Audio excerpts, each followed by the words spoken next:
श्रीगुरुभ्यो नमः। हरिः ओम्। गणानां त्वा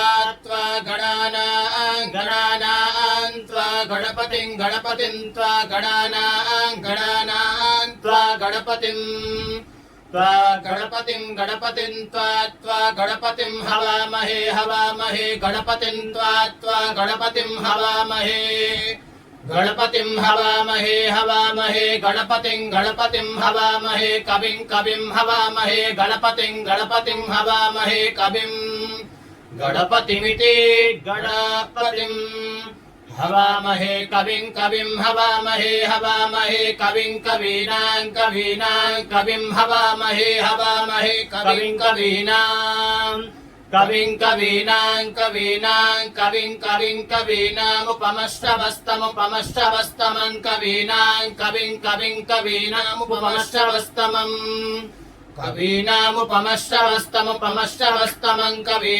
कवीनामुपमश्रवस्तमं उपमश्रवस्तममित्युपमश्रवः तमम् ज्येष्ठराजं ब्रह्मणां ज्येष्ठराजं ब्रह्मणो ब्रह्मणां ज्येष्ठराजं ब्रह्मणः ज्येष्ठराजमिति ज्येष्ठ राजं ब्रह्मणां ब्रह्मणस्पते पदे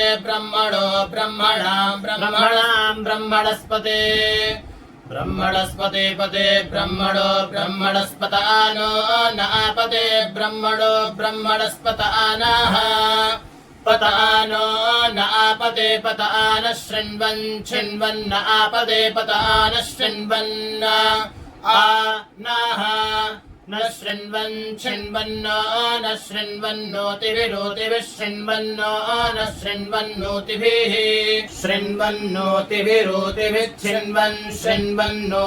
सीदोतिभिः सीदोतिभिः सीदसादनं सीदोतिभिः सीदसादनम् ऊतिभिरित्यूतिभिः सीदसादनं सीदसादनं सदनमिति सदनम्। हरि ओम्।